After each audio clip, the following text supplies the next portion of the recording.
Selamat berjumpa kembali dalam channel kita Bebaskan. Belajar bersama aspek kehidupan. Dan salam kita dahsyat, luar biasa. Jadilah pribadi unggul. Itu selalu terbetik dalam benak saya.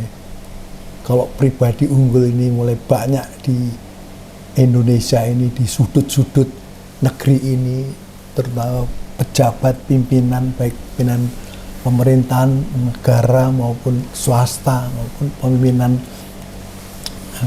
kemasyarakatan, pribadi unggul. Wah, nikmat sekali surga kita ini di Indonesia.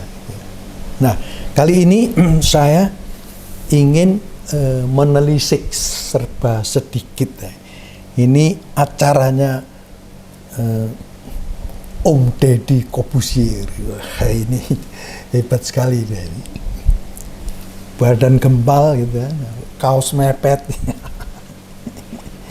Jadi pada kesempatan waktu itu yang saya lihat di YouTube itu menghadirkan sosok yang tokoh yang secara negara, level negara itu hebat, Pak Mahfud MD ya, ini Profesor Mahfud MD.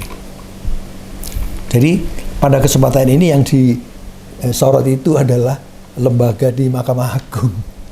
Mahkamah Agung.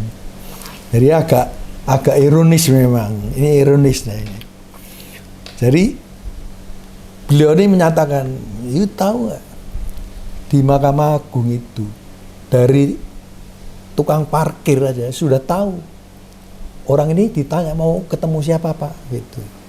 Nanti disorong sedikit ke dalam itu satpam juga tahu Bapak mau ketemu siapa, nomor berapa kasusnya."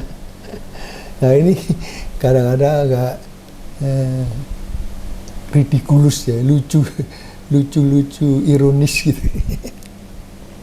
Padahal kalau kita di pengadilan negeri ya, sebagai lawyer, saya memang udahlah kalau nggak usah, karena sudah sangat sulit ketemu hakim sulit. Ya kalau terpaksa sekali ketemu ada sesuatu, mungkin pasti melalui paniteranya baru disampaikan. Ketemu direct itu dan di mana-mana dipasang CCTV gitu.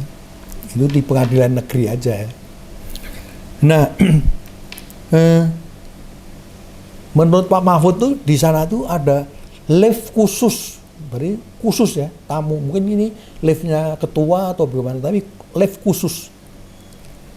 Jadi hanya orang-orang tertentu yang memang berkepentingan untuk tujuan tertentu hanya bisa masuk ke lift tersebut, nggak bisa sembarang orang gitu. Nah, maka setelah sampai di atas, saya tidak tahu apakah secara fisik itu dipasang juga CCTV, apakah CCTV-nya dihidupkan pun nggak tahu. Dipasang sana sini kok dimatikan ya podo wae kan, nggak ada gunanya gitu. Tetapi menurut Pak Mahfud itu sampai di atas itu bisa cekekekan, bisa ketawa-ketawa. Nah, ini istimewa ini. Jadi kasarnya di sana itu bisa negosiasi kasus. Nah, memang mengatakan gini, keadilan itu di sini dibeli, bukan diminta, dibeli. Bahkan Tempo di gede-gede di covernya tulis justice for sale. Kayaknya ini agak merendahkan martabat bangsa kita juga akhirnya. Tempo memang cukup vokal ya, berani. Maka tidak heran bahwa ada oknum yang bisa menjadi maklar kasus. Markus itu ditemukan oleh Kejaksaan Agung, di rumahnya itu uangnya sudah mendekati 1 triliun ya, 900 berapa. Itu kan menurut saya 1 triliun itu duit seperti apa.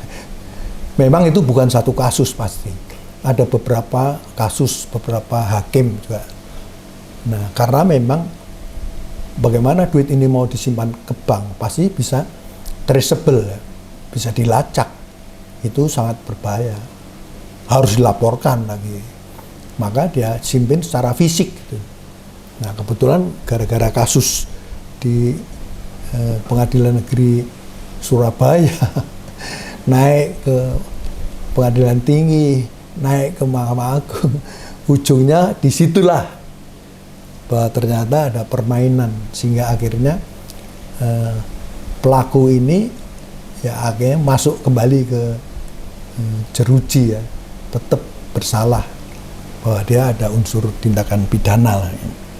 Nah, sampai beliau itu mengatakan ini, udahlah kalau nggak terpojok, terpaksa sekali, jangan berurusan dengan hukum, jangan pengadilan. Menurut saya betul.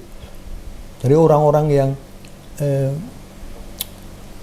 adatnya kuat ini, daerah Kubu, kemudian di daerah Cilegon sana, itu orang-orang yang memang tidak mengenal itu, memang hidupnya lurus itu.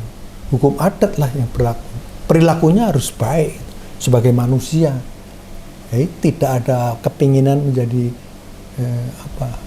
mencontoh perilaku binatang. Nggak ada.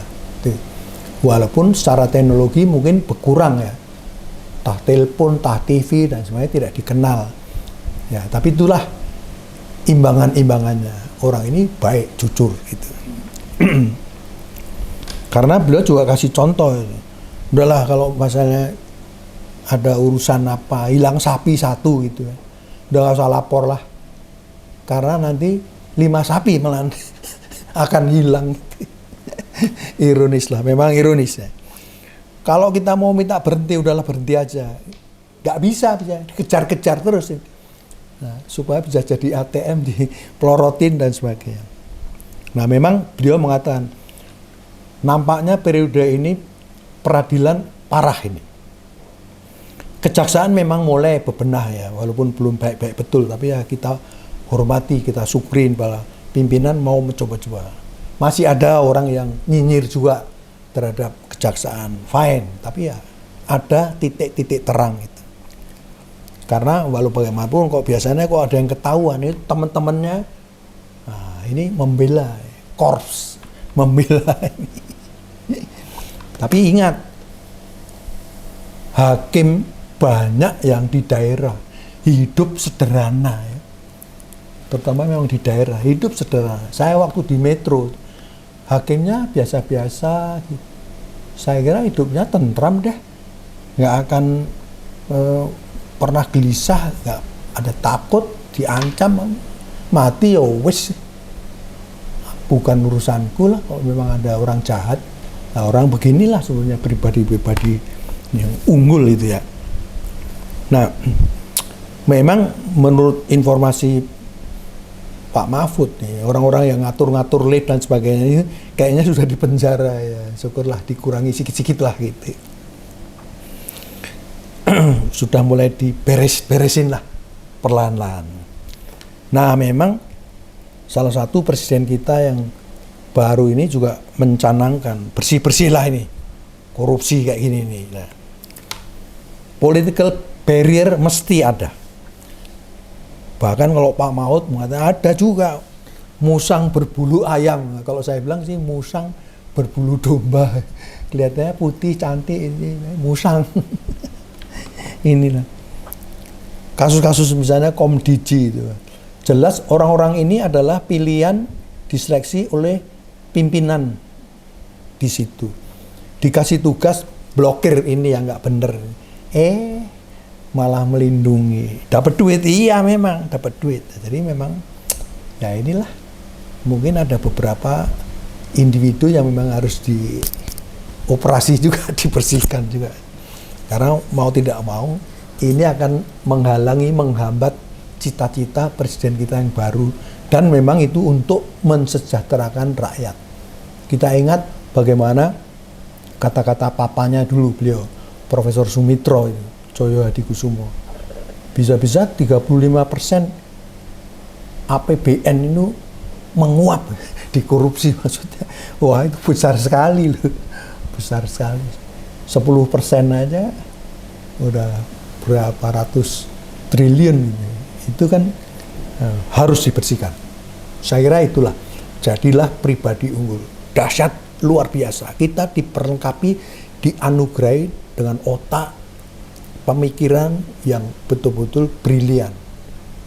Pakailah apa yang diberikan oleh Yang Maha Kuasa. Jangan disalahgunakan, diselewengkan demi kepentingan sendiri atau kelompok. Dahsyat, luar biasa. Jadilah pribadi unggul. Terima kasih.